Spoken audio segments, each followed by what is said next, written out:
Hello' বন্ধু, আমি পাতি আছোঁ খাচী খেতিৰ কথা। আমি খাচী খেতিৰ কথা কিয় বাছি ল'লোঁ যে আমাৰ অসমত এই খাচী খেতি প্ৰচুৰ হয়, প্ৰচুৰ আগৰ উৎপন্ন হয়, প্ৰচুৰ আঁতৰ উৎপন্ন হয়। এইটো প্ৰভু ভগৱন্তৰ দান। আমাক অসমক এইটো একচেটিয়াকৈ দি দিলে। পৃথিৱীৰ প্ৰতিখন দেশেই সুগন্ধি ব্যৱহাৰ কৰে, কিন্তু সেই সুগন্ধিৰ উৎপন্ন হয় অসমত। আমাৰ প্ৰত্যেকৰ ঘৰে ঘৰে এজোপা হ'লেও খাচী গছ আছেই, কিন্তু অসমৰ প্ৰতিখন জিলাতেই যে আগৰ উৎপন্ন হয় বা খাচী গছ হয়, খাচী খেতি হয়, তেনে নহয়।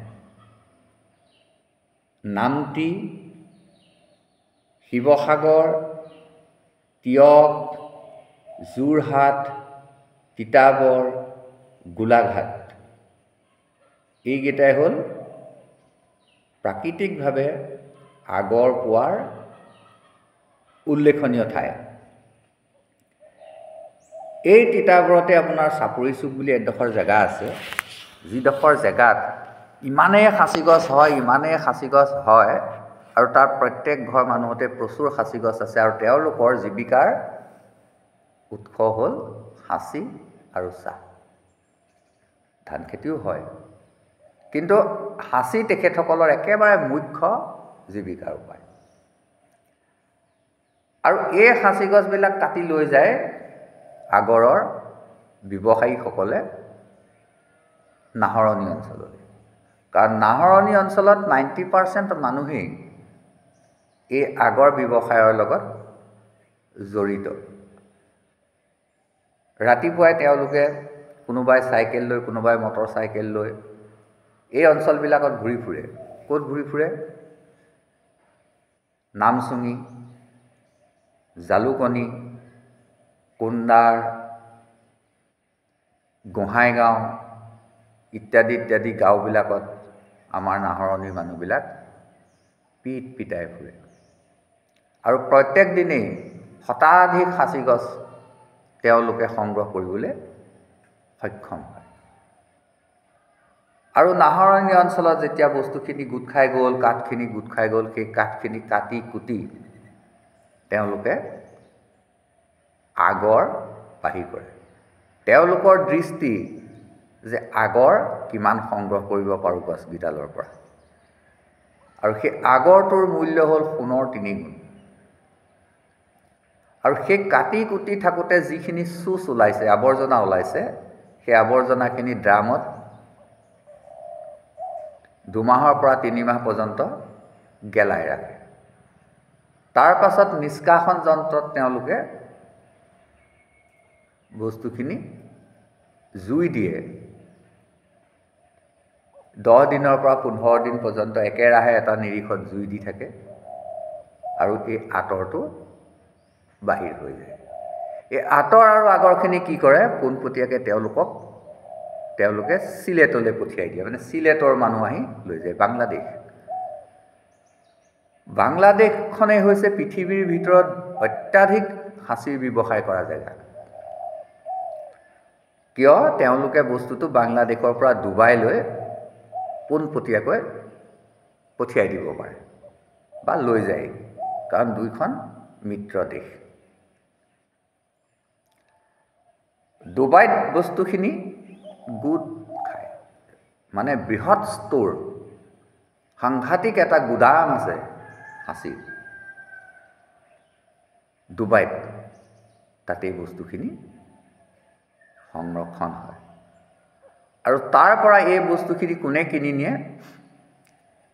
কুৱেইটলৈ নিয়ে, কাটাৰলৈ নিয়ে, ইৰাকলৈ নিয়ে, ইৰাণলৈ নিয়ে, আনকি কিছুমান আকৌ ভাৰতলৈও ঘূৰি আহে। প্ৰায় 15খন আমাৰ অসমীয়াৰ দোকান আছে ডুবাইত। শুনিলে হয়তো আপুনি আচৰিত হ'ব, যে ডুবাইত 50% মানুহ ভাৰতীয়, 50% মানুহ ভাৰতীয় মানুহ, 20% মানুহে তেওঁলোকৰ ডুবাইৰ মানুহ। মানে ডুবাইখন আছিল একেবাৰে দৰিদ্ৰ দেশ, যাৰ দুবেলা দুমুঠি খাবৰ কাৰণে কোনো ব্যৱস্থা নাছিল। কিন্তু সেই ডুবাইখন এতিয়া পৃথিৱীৰ বিখ্যাত দেশ হৈ গ'ল। তাত দুটাই প্ৰধান ব্যৱসায় চলে, সকলো ব্যৱসায় তাত চলে, কিন্তু সোণ আৰু আঁতৰ এই দুটা একেবাৰে বিখ্যাত বস্তু, সোণ আৰু আঁতৰ। এই বস্তু দুটা কেলৈ হৈছে, এক হ'ল সোণৰ মূল্য বিশ্বব্যাপী আছে আৰু এই আগৰৰ মূল্য বিশ্বব্যাপী আছে।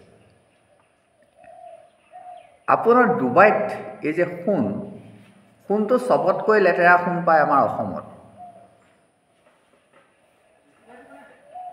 এনেকুৱা হয়, আমি এটা কথা হয়তো নাজানো, সেইটো হৈছে কেৰেট।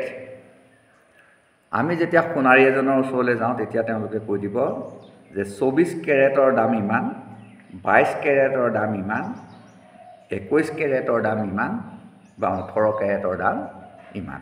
আপোনাক কোনটো সোণ দিম, কিমান কেৰেটৰ দিম? আমি কিন্তু কথাটো একো বুজি নাপালোঁ। আমাৰ গাঁৱলীয়া মানুহ আমি সাধাৰণতে আমি একো বুজি নাপালোঁ। আমি তেতিয়া কৈ দিম যে হ'ব দিয়ক 18 কেৰেটেই দিয়ক, যে দামটো যদি হ'ব 18 কেৰেটত হ'ব নহয়, আমি এনেকৈ কথা পাতিলোঁ। আচলতে কথা হ'ল যিটো 24 কেৰেট সেইটো হ'ল একেবাৰে পিয়'ৰ সোণ, মানে তাৰ সেইটো এটা কোৱালিটি। 24 কেৰেট একেবাৰে দামী সোণ, একেবাৰে সেইটো পিয়'ৰ সোণ, যিটোৱে নেকি অলংকাৰ গঢ়িবই নোৱাৰি, ইমান পিয়'ৰ। তাৰপিছতে আহিলে 22 কেৰেট। সাধাৰণতে 22 কেৰেট যাতে থাকে, যিটো সোণত 22 কেৰেট থাকে, সেই সোণটোৰে অলংকাৰ গঢ়িব পাৰি, 22 কেৰেট। তাৰ পৰা যদি আপুনি 21 কেৰেট বা 18 কেৰেটলৈ আহিলে, তাৰমানে সেইটো ভেজাল সোণ। সেই সোণটোত ভেজাল বেছি হৈছে, মানে সোণত ভেজাল দিবই লাগিব। সোণত যদি ভেজাল নিদিয়ে সোণটো পিন্ধিবই নোৱাৰে, ভাজ হৈ যাব, গম পালে? ধৰক 24 কেৰেটৰ সোণটো কিনিলে, কিনি 22 কেৰেট কৰিলে, ভেজাল কৰিলে, কৰি 22 কেৰেট কৰিলে, কৰি অলংকাৰ গঢ়িলে, আকৌ সেই অলংকাৰখিনি ভাঙিলে, গলাই পেলালে, মানে কিছুদিন পিন্ধাৰ পিছত তাত আকৌ ভেজাল কৰিলে, সি হয়তো 18 কেৰেটলৈ গুচি আহিব বা 21 কেৰেটলৈ গুচি আহিব। সেইটোৱে হ'ল কেৰেটৰ হিচাপ। এতিয়া ডুবাইত ইয়াৰ দামটো কেনেকুৱা হয়? 22 কেৰেট যিটো আছে, সেই 22 কেৰেটটোৰ দাম হ'ব 1,06,000। বৰ্তমান ৰেট ডুবাইত 22 কেৰেটৰ দাম হৈছে 1,06,000। আৰু তেওঁলোকে কিন্তু এইটো হাজাৰ নহয়, তেওঁলোকৰ টকা নহয়, তেওঁলোকৰ দেৰহাম, তেওঁলোকে দেৰহাম বুলি কয়। মানে 24 কেৰেটটোৰ 1,58,500 টকা। এইখিনি বাৰু আমি লাহে লাহে পাতিম, আৰু ঈদতে চবতকৈ দাম হয়। এনেকুৱা ডিজাইনৰ আপোনাৰ চেইন আছে, তেওঁলোকৰ এডাল এডাল চেইন নাভি পৰ্যন্ত, সোণৰ চেইন নাভি পৰ্যন্ত বিয়পি থাকে। ডুবাইৰ যিখন গ'ল্ড মাৰ্কেট, মই সেই সোণৰ বজাৰখনৰ কথা ক'বলৈ গৈছোঁ। মেট্ৰ' চহৰত তাত ATM আছে। ATMত কি হয়, সোণৰ গহনা ওলায়, সোণৰ ATM। আমি যেনেকৈ টকা উলিয়াওঁ, ডুবাইত সোণৰ ATM আছে। আপুনি আপোনাৰ পচন্দমতে ATMত সোণ কিনিব পাৰে।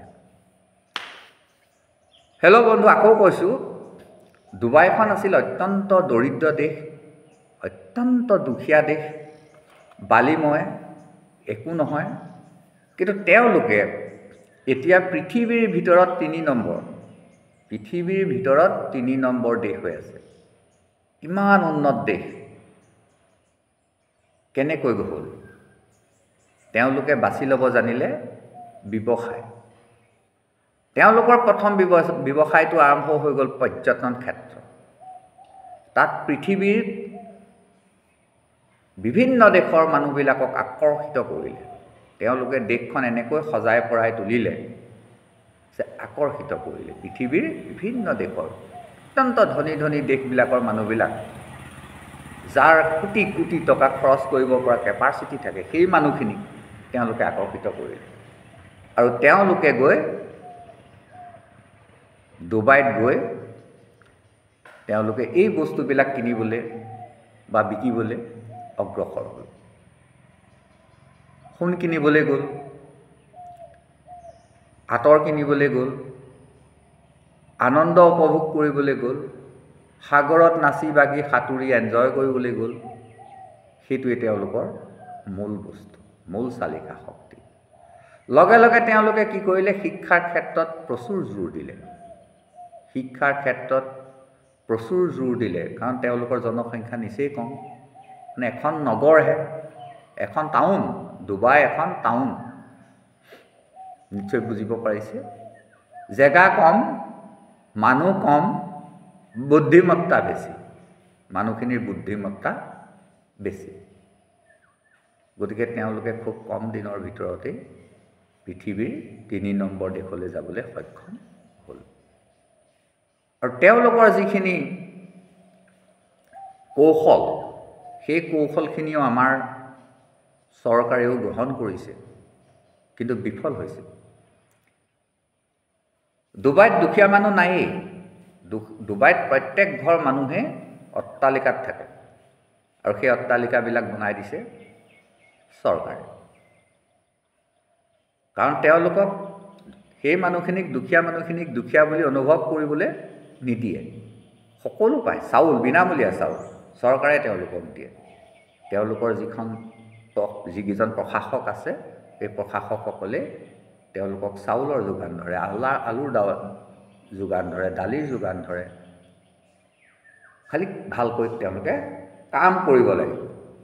কাম কিন্তু কৰিবই লাগিব, যোগান চব দিয়ে। গতিকে আমাৰ আজি ভাৰত চৰকাৰেও সেই ব্যৱস্থাটো কৰিছে, আমাকো ঘৰ দিছে। কিন্তু আমাৰ ঘৰবিলাক কেইটা চৰকাৰী ঘৰ আপুনি দেখিবলৈ পাইছে? কেইটা সুন্দৰ অট্টালিকা চৰকাৰে বনাই দিছে। টকা ঠিকেই দিয়ে, কিন্তু কিমান পাৰ্চেণ্ট সেই মানুহজনে পায়? যিজনক ঘৰটো দিয়ে, সেই ঘৰটো কমপ্লিট হ'বলৈ কিমান বছৰ লাগে?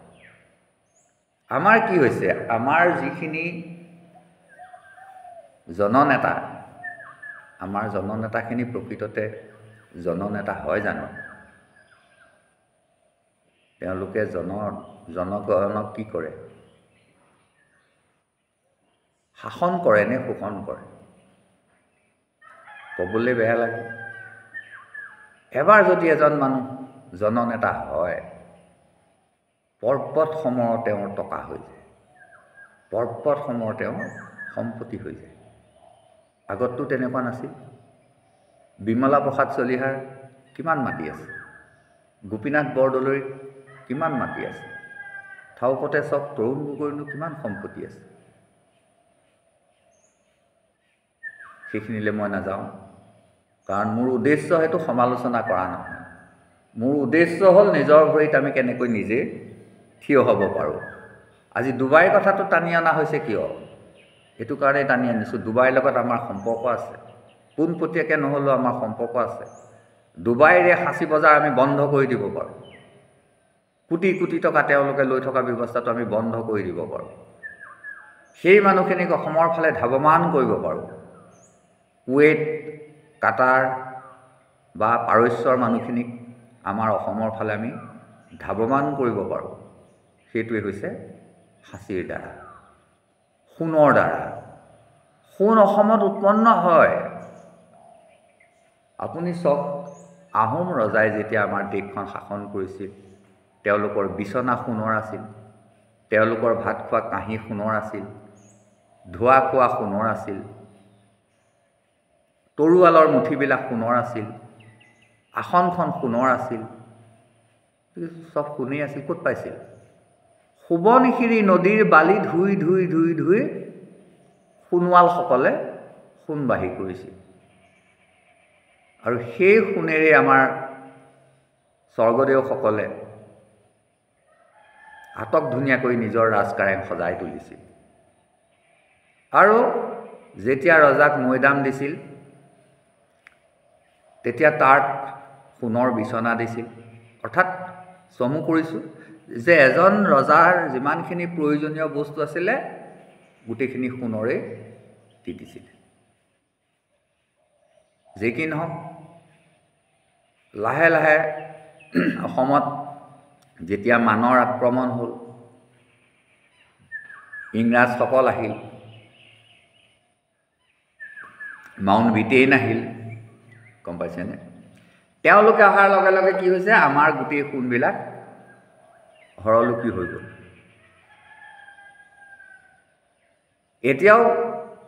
এতিয়াও জিলিকি আছে আমাৰ শিৱদৌলৰ কলচী। মোনৰ ঘৰত সোণ আছে। শিৱদৌলৰ কলচী যিটো আপুনি গোটেই শিৱসাগৰ জিলাখনৰ পৰা দেখি থাকি, ইমান ওখ, কিন্তু অকণমান বেকা হৈ আছে যে মানে বৰটোপ মাৰিছিলে। সেই কলচীটো খহাই লৈ যাবলৈ মানসকলে বৰটোপ মাৰিছিলে, কিন্তু খহাব নোৱাৰিলে, অকণমান বেকা কৰিলে, বেকা হ'ল।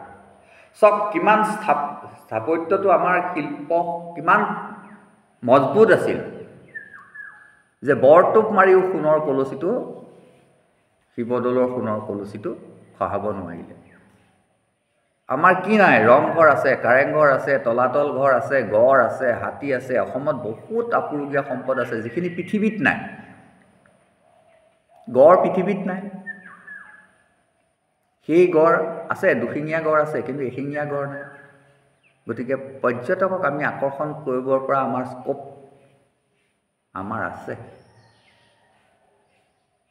কিন্তু আমাৰ উপযুক্ত চিন্তা কৰিব পৰা গুণী জ্ঞানী শাসক নাই বুলি ক'লে বঢ়াই কোৱা নহয়।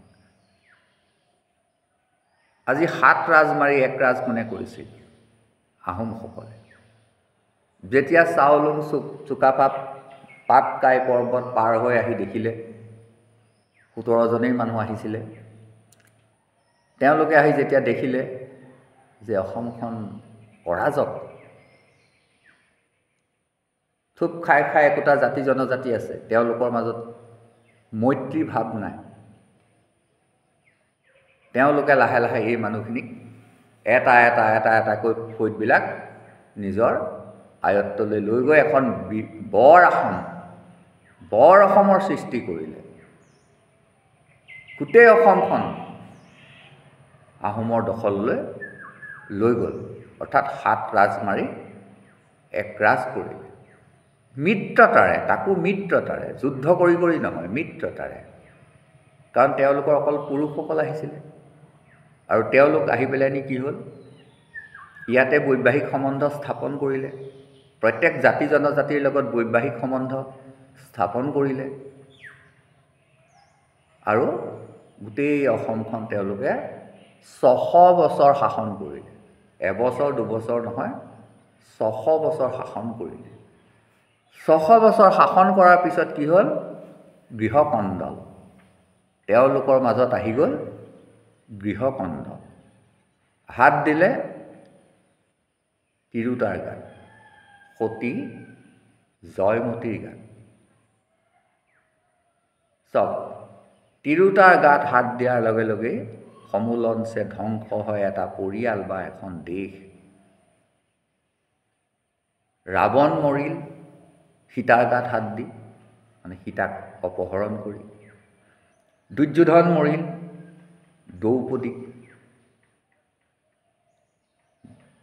দ্ৰৌপদীৰ বস্ত্ৰ হৰণ কৰি। আপুনি যদি প্ৰত্যেকটো কথাই চাই, যেতিয়া তিৰোতাৰ গাত হাত দিয়া যায়, এটা পৰিয়াল ধ্বংস হৈ যাবলৈ আৰু বেছি দিন নালাগে। এই বৃহৎ সাম্ৰাজ্য ভাৰতবৰ্ষৰ আহোম সাম্ৰাজ্যও ধ্বংস হ'ল সতী জয়মতীৰ গাত হাত দি। তাৰপিছত লাহে লাহে লাহে লাহে লাহে লাহে এই অসমখন এদিন ব্ৰিটিছৰ হাতলৈ গ'ল আৰু ব্ৰিটিছে 100 বছৰ শাসন কৰিলে। ব্ৰিটিছে ভাৰতবৰ্ষখন 200 বছৰ শাসন কৰিলে, কিন্তু অসমখন 100 বছৰ শাসন কৰিলে। সেয়াও বেলেগ ইতিহাস। আমি এই সকলোখিনি কথা লাহে লাহে পাতি থাকিম, কিন্তু আমি মুখ্যতঃ আমাৰ মুখ্য লক্ষ্য হ'ল সাঁচীৰ বজাৰখন আমাৰ হাতৰ মুঠিত ৰখা। আৰু সাঁচী বজাৰখন আমাৰ হাতৰ মুঠিত ৰাখিবলৈ হ'লে প্ৰথমে আমি প্ৰচুৰ সাঁচী খেতি কৰি ল'ব লাগিব। প্ৰচুৰ সাঁচী খেতি কৰিবলৈ হ'লে আমি প্ৰচুৰ উন্নত মানৰ সাঁচী চিলেকশ্যন কৰিব লাগিব। আৰু যিখিনি বেয়া সাঁচী, বেয়া জাতৰ সাঁচী, সেইখিনিক আমি লাহে লাহে আঁতৰাই পেলাবলৈ যত্ন কৰিব লাগিব। ধৰক এটা যদি গেলা আলু থাকে, এবস্তা আলু গেলাই পেলাবলৈ সেই আলুটোক বেছি সময় নালাগে, কিন্তু সেই গেলা আলুটো বাছি উলিয়াবলৈ কষ্ট নহয়, অতি সহজ। গতিকে আমি আমাৰ অসমৰ পৰাই যিখিনি বেয়া সাঁচী, আমি বেয়া জাতৰ সাঁচী, ভোলা সাঁচিয়ে হওক, নাৱৰীপেটীয়া সাঁচিয়ে হওক, অমিতাপেটীয়া সাঁচিয়ে হওক, এই সাঁচিবিলাক লাহে লাহে আমি ঠেলি ঠেলি শেষ কৰি দিব লাগিব। আৰু মিঠা সাঁচীৰ প্ৰাদুৰ্ভাৱটো বেছি কৰি দিব লাগিব। তেতিয়া কি হ'ব? প্ৰত্যেকজোপা গছেই হ'ব আমাৰ কোটিটকীয়া। হেল্ল' বন্ধু, এইখিনিতে মই আপোনালোকক এটা কথা কওঁ। সেই কথাটো হ'ল কৃত্ৰিমভাৱে আঁতৰ প্ৰস্তুত। এতিয়া আপুনি কৃত্ৰিমভাৱে আঁতৰ প্ৰস্তুত কৰিব নেকি? এটা কথা আমাৰ শাস্ত্ৰত ধুনীয়াকৈ লিখি থোৱা আছে, ভাৰত বৰিষে আছে অনেক দোকানী, নিচিনি কিনিলে মিলিব বিঘিনি। আকৌ কৈছোঁ, ভাৰত বৰিষে আছে অনেক দোকানী, নিচিনি কিনিলে মিলিব বিঘিনি। এজোপা সাঁচি গছত কৃত্ৰিমভাৱে আগৰ প্ৰস্তুত কৰিবৰ কাৰণে কিমান খৰচ পৰে জানেনে? 10,000 পৰা 20,000 টকা। মই যদি কওঁ যে মোৰ এই গছজোপাত কৃত্ৰিমভাৱে বটলিং কৰি, ইনকুলেশ্যন কৰি মাল বনাই দিয়ক, এটা ফোনতে আহি যাব মানুহ, আপোনাৰ পৰা 20,000 টকা লৈ যাব।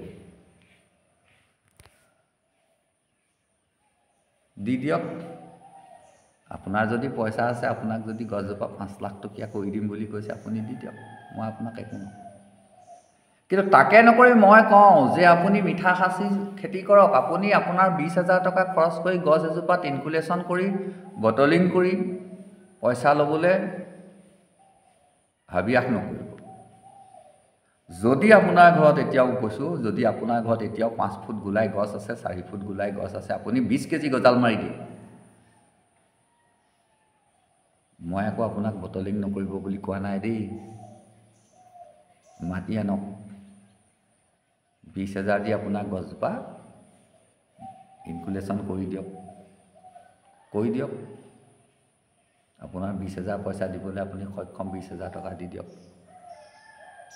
পাছত সেই গছজোপা 5 লাখ টকাত বিক্ৰী হ'ব বুলি কৈছে, হ'লেও হ'ল, নহ'লে কি মোৰ যায়, মোৰতো একো ক্ষতি নাই। আপুনি বটলিং কৰিছে, আপুনি 20,000 টকা গছজোপাত খৰচ কৰিছে, পাছত আপুনি 3 লাখত বিকে, 5 লাখত বিকে, বিকি থওক। মই এইটোহে কৈছোঁ যে আপুনি গজাল মাৰি দিয়ক। এইটোত কিন্তু মই জোৰ দিছোঁ, সেই গছডালত আপুনি 20 কেজি, 22 কেজি যিমান পাৰে আপুনি ইঞ্চিত গজাল থুকি দিয়ক। তেতিয়া আপুনি 20,000 পালে, আপোনাৰ কি লছ আছে? আপোনাৰ গছজোপাত মালেই নাই, কোনেও নিকিনে, আপুনি 20-22 কেজি গজাল মাৰি দিয়াৰ পিছত আপুনি 20,000 পালে 2 বছৰৰ পিছত। সেইটোকে লওকচোন, মই সেইটোৱে কৈছোঁ, সেইটোকে লওকচোন। আপুনি যদি 20,000 টকা খৰচেই কৰিব পাৰে গছজোপাত, তেতিয়াহ'লে আপুনি 20,000 টকা খৰচ কৰি নাৰ্চাৰী এখন বনাওকচোন। 20,000 টকাৰ এখন নাৰ্চাৰী যদি আপুনি বনাই দিয়ে, 50 লাখ টকা পৰ্যন্ত আপুনি পাবলৈ আছে, 50 লাখ পাবলৈ আছে, 5 লাখ নহয়, 50 লাখ পাবলৈ আছে। আপুনি সেইটো কৰক। সেইটো কৰিলে আপোনাৰ গোটেই অসমৰ মানুহৰ সহায় হ'ব, কাৰণ আপুনি 5 লাখ টকা পোৱাৰ আশাত 20,000 টকা খৰচ কৰিলে, শেষত যদি ফুটুকাৰ ফেন হয়, তেতিয়াতো আপোনাৰ 20,000 যাব। গতিকে আপুনি গজাল মাৰি দিয়ক গছজোপাত, আপোনাৰ মাল হ'বই। মানে গছজোপাত কি হয়, আচল কথাটো ক'বলৈ গ'লে মিঠা খাচীত যিটো ৰস, মিঠা খাচীত যিটো ৰস ওলায়, তাৰ যিটো আঠা ওলায়, সেইটোত আগৰ হ'বই। যদি আপোনাৰ সেইজোপা মিঠা খাচী নহয়, ভোলা খাচী হয়, তাত সেই তেলটোৱেই নাই। যিটো ৰস তাত থাকিব লাগে সেই ৰসটোৱেই নাই। সেই গছজোপাত আপুনি আঘাত সানিব লাগিব। যেতিয়া আঘাত সানিব, তেতিয়া তাত যিকণ ৰস আছে, যেনেকুৱাকণেই ৰস আছে, ৰস কিবাটো থাকিবই ন, সেইখিনিকে সেই তাতে গোট খাব। সেই গজালটোৰ গুৰিতে গোট খাই চামনি বান্ধি তাত এটা কচৰ সৃষ্টি কৰিব। আপোনাৰ গাত যদি এটা কাঁইট সোমায়, সেই কাঁইটটো যদি আপুনি উলিয়াব নোৱাৰে, শৰীৰে তাক জোৰ কৰি বাঢ়ি কৰি দিব, এটা ফোঁহাৰ সৃষ্টি কৰিব, কেৰুফালে পুজৰ সৃষ্টি কৰিব, গেলাই দিব, আৰু এটা সময়ত ফৰককৈ কাঁইটটো বাহিৰলৈ ওলাই গুচি আহিব। সাঁচি গছো তদ্ৰূপ। আপুনি গজালটো মাৰি দিলে, সেই গজালটো উলিয়াবৰ কাৰণে সাঁচি গছজোপাই বল প্ৰয়োগ কৰিব, হেঁচা প্ৰয়োগ কৰিব, গোটেই গছজোপাত থকা গোটেই বস্তুখিনি আহি সেই তাক আগুৰি ধৰিব আৰু কচৰ সৃষ্টি হ'ব। সেই কচটোৱে আপোনাৰ বিক্ৰী হৈ যাব, আগৰ হ'ব বা আঁতৰ হ'ব। আগৰ নহয়, আঁতৰ হ'ব। সিমানখিনি কৰিবলৈ আপোনাৰ ইমান কষ্ট কৰিবলৈ কি প্ৰয়োজন আছে? আপুনি গোটেই গছজোপাত 20 কেজি গজাল মাৰিবলৈ আপোনাৰ খাটনি কিমান? তাতকৈ আপুনি এটা মিঠা খাচী পুলি ৰুৱক। কেইবছৰ লাগিছে? 10 বছৰত আপুনি বিকিবই পাৰিব, 10 বছৰত বিকিব পাৰিব। সেইটো চিন্তা কৰক। 30 বছৰলৈ ৰৈ থাকে নেকি মানুহে খাচী বিকিবলৈ? হেল্ল' বন্ধু, মোৰ কোৱাখিনি অকণমান টানো হ'ব পাৰে। আপোনালোকে কিন্তু মোৰ কথাখিনিৰ পৰা চালি জাৰি চাই কথা আগবাঢ়িব, নহ'লে কিন্তু আপোনালোক ঘাটি খাই যাব। খাচী খেতি কৰি আপুনি কোটিপতি হ'ম বুলি ভাবিলেও আপুনি খাচী গছৰ পৰা কোটিপতি হ'ব নোৱাৰিবও পাৰে। কাৰণ আপোনাৰ বাছনি ঠিক হ'বই লাগিব। বাছনি আপোনাৰ ঠিক হ'বই লাগিব, আপোনাৰ পদক্ষেপ শুদ্ধ হ'বই লাগিব। যিমান বোকা মাটি হওক, আপুনি ভৰিৰে যদি খোজকাঢ়িব নাজানে, আপুনি পিছলি পৰিব। বিচনাৰ পৰা পৰিও মানুহ মৰা নাই জানো? আচ্ছা, বিচনাৰ পৰা পৰি মানুহ কিয় পৰি মৰে আপোনালোকে জানেনে? মই ঠাউকতে কৈ থৈছোঁ বাৰু। যেতিয়া এজন মানুহ শুই থাকে, তেতিয়া ব্লাড চাৰ্কুলেশ্যনটো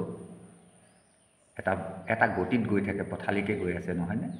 যেতিয়া আপুনি পটককৈ থিয় হৈ দিয়ে, তেতিয়া গোটেই ব্লাডটোৱে গৈ হেডত খুন্দা মাৰি দিয়ে।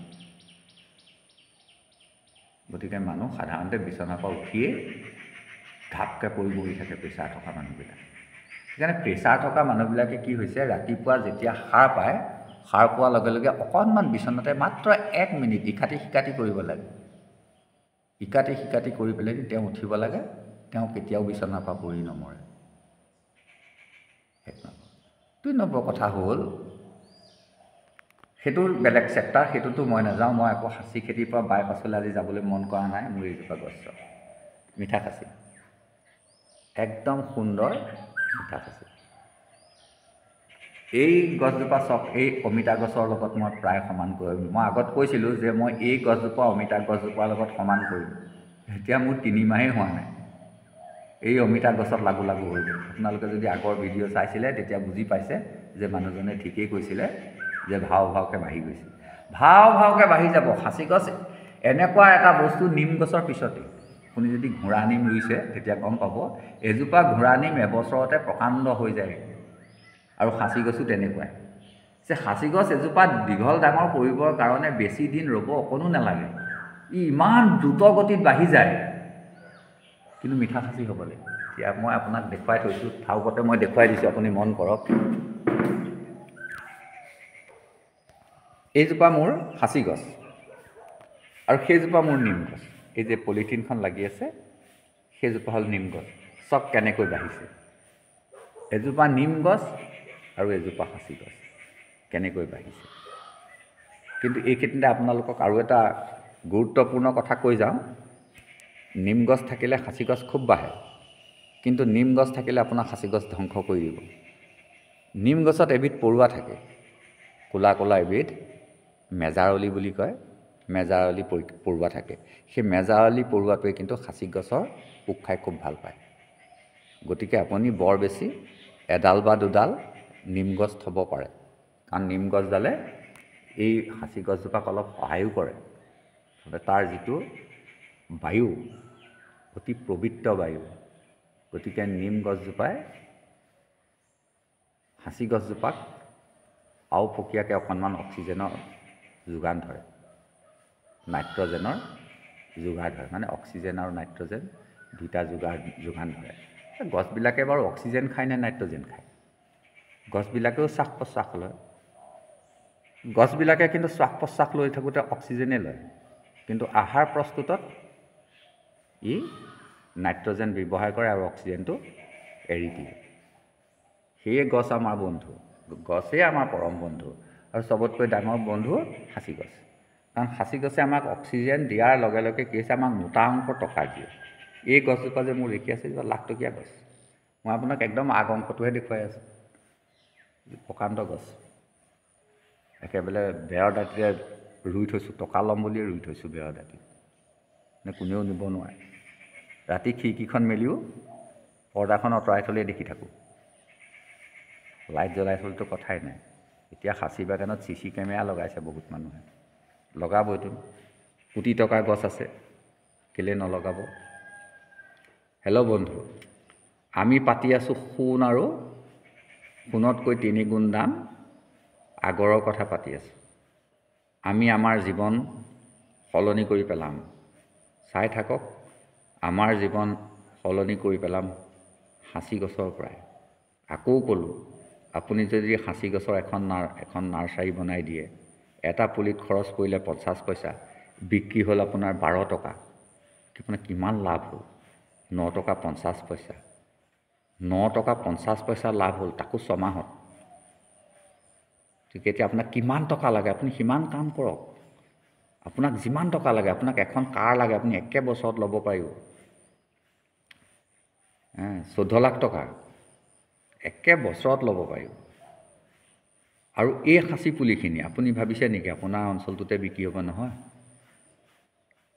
ই আপোনাৰ একদম আপুনি বেছি বিকিব পাৰিব খাচী পাহাৰৰ ফালে, নগা পাহাৰৰ ফালে। আপুনি যোগাযোগ কৰিবই লাগিব খাচী খেতি কৰাৰ লগে লগে। আৰু যোগাযোগ কৰিবৰ কাৰণে আপুনি এতিয়া নাগালেণ্ডলৈ যাব নালাগে নহয়। আপুনি এটা মোবাইলত মেছেজ দি দিলেই হৈ গ'ল। এতিয়া মোৰ কমেও 20,000 মান পুলি অৰ্ডাৰ আহি আছে। 20,000 মন কৰক, এটা দুটা নহয়, 20,000 মান পুলিৰ মই অৰ্ডাৰ পালোৱেই। মই অহা বছৰ চাবচোন, মই আপোনালোকক দেখুৱাই দিম মোৰ নাৰ্চাৰী। তেতিয়া আপোনালোকে বুজি পাব যে মানুহটোৱে সঁচা কথা কৈ আছিল নে মিছা কথা কৈ আছিল। যিহেতু মই এটা ভিডিঅ' কৰি আছোঁ ন, এইটো মই 2 পইচা মোৰ ইনকামৰ কাৰণে মই কাম কৰি আছোঁ আজি 5 বছৰ। 5 বছৰ দিন মই আজি খাচী গছৰ ওপৰত কথা কৈ আছোঁ। আপুনি মন কৰক, নীৰৱ নিচিন্নভাৱে। মই ধেমালি কষ্ট কৰিবলগীয়া হৈছে নেকি? ইটো ভিডিঅ'ৰ লগত সিটো ভিডিঅ'টো অমিল হ'ব নোৱাৰিব কথাখিনি। 5 বছৰ আগত যেনেকৈ এটা কেছ ছিগিবলৈ আপোনাৰ 5 বছৰ বা 10 বছৰ লাগে, কিন্তু সাক্ষীজনে সদায় একেটা কথাই কৈ থাকিব লাগিব। সাক্ষীজনে খেলিমেলি কৰিলে খেলিমেলি হৈ যাব। এতিয়া মোৰতো খেলিমেলি হোৱা নাই, মই হৈছে বুলি নাভাবোঁ। কিমানখিনি কথা কৈছোঁ আপোনালোকক, আৰু মোৰ প্ৰতি বহুত মানুহ মোৰ ভিডিঅ'ৰ প্ৰতি আকৰ্ষিত হৈছেই। পৰহি ভিডিঅ'টো মোৰ এতিয়া 500 মানুহে চাইছে। এদিনত 500 মানুহে কি এনেই চালে নেকি মোৰ ভিডিঅ'টো? 580জন মানুহে এদিনত এটা ভিডিঅ' চোৱাটো আপুনি মন কৰকচোন। গতিকে মই মিছা কথা ক'বলৈ হ'লে মোক সোধাই আহিবনে? মোক সাউদীয়া আধাৰ মৰা কৰিব মিছা কথা যদি ক'বলগীয়া হয়। ভোলা খাচী ৰোগ বুলি যদি মই মানুহবিলাকক লগাই দিওঁ, উৰাই ঘূৰাই ভোলা খাচীবোৰ ৰুব, তাৰপিছত মাল নহ'ব, ইটো বেপাৰীয়ে চাব মাল নাই, সিটো বেপাৰীয়ে চাব মাল নাই, মানুহজনৰ শ্ৰম অথলে গ'ল, আৰু শেষত ক'ব যে মানুহজনে ভোলা খাচী কৰিবলৈ কৈ মোৰ খাই দিলে। মই সেইকাৰণে আপোনাক সদায় কৈ আছোঁ, ভোলা খাচী নকৰিব, ভোলা খাচী নকৰিব। কিন্তু মই ভোলা খাচী আকৌ সঁচ আপোনালোকক ময়ো দিম। ভোলা খাচী নাৰ্চাৰীত মোৰ থাকিব। কাৰণ আপুনি মোক পইচা নিদিয়ে, 3 টকা দিবলৈ আহিব, 5 টকা দিবলৈ আহিব, তেতিয়া আপোনাক মই আৰু ভোলা খাচী নিদি কি দিম ন? পিয়ৰ গাখীৰ বিচাৰিলে আপুনি 70 টকা লিটাৰ দিব লাগিব। আপুনি যদি আৰু 30 টকা লিটাৰ দিবলৈ আহে, আপোনাক আৰু পানী মিহলিয়ে দিম। পানী মিহলি মানে মোৰ আকৌ পানী মিহলি কৰা প্ৰচেছটো আপোনালোকে হয়তো নাজানে। গাখীৰত পানী দিব নাপায়, অমৃতত গৰল দিয়া নিচিনা হয়। গাখীৰত কেতিয়াও পানী দিব নাপায়, মহাপাপ। মই কি কৰিম, 1 লিটাৰ গাখীৰ দি ল'ম, আগ ধৰি পানী দি ল'ম, পানীত গাখীৰ দি দিম, তেতিয়া মই মহাপাপত নপৰোঁ। 10 লিটাৰ গাখীৰ ভেজাল কৰিবলৈ হ'লে 1 লিটাৰ পানী দি ল'ম, তাৰ ওপৰত পানীত গাখীৰ ঢালি দিম, তেতিয়া সেই কৌশলেৰে মই আপোনালোকক ভোলা সাঁচি দিম। আগতেই কৈ থৈছোঁ, যদি আপুনি 5 টকাত পুলি বিচাৰে মই 5 টকাত দিম, কিন্তু সেইটো মিঠা খাচি নহ'ব। আৰু যদি মিঠা খাচি লাগে আপোনাৰ পৰা মই 10 টকা ল'ম, নলওঁ 12 টকা, বাৰু 10 টকাই ল'ম। আকৌ কৈছোঁ, পলিথিনটো তাৰ ডাঙৰ হ'ব। আপুনি পলিথিনতে ধৰিব পাৰিব, পলিথিনটো ডাঙৰ হ'ব, পাতবিলাক এনেকুৱা হ'ব। আৰু মোৰ এখন নাৰ্চাৰীয়ে নহয় নহয়, মোৰ ওচৰত আৰু নাৰ্চাৰী আছে, সৰু সৰু নাৰ্চাৰী আছে, আপোনালোকে সেইবিলাকতো গৈ চাব পাৰিব। আৰু ওচৰৰ মানুহক সুধিব পাৰিব যে এজন মানুহে গুটি ক'ৰ পৰা আনিছিলে। এইখিনি পৰীক্ষা নিৰীক্ষা কৰি আপোনালোকে মোৰ ওপৰত দৃঢ় বিশ্বাস ৰাখি আপোনালোকে লৈ যাব, খেতি কৰিব, কোটিপতি হ'ব। মই সদায় কৈ আছোঁ, লাখ লাখ টকা পাব, হুৰা হুৰে টকা আহিব। কাম কৰিলে আহিবই। আমি যেতিয়া কাম কৰিবলৈ আৰম্ভ কৰিম, হুৰা হুৰে টকা আহিবই। টকা উৰি ফুৰিছে, টকা ধৰিবহে জানিব লাগে। টকা আচলতে ঘটিব জানিবই নালাগে, টকা খৰচ কৰিবহে জানিব লাগে। টকা নিজে আহিব, কিন্তু টকা খৰচ কৰিবই শিকি ল'লেই হ'ল।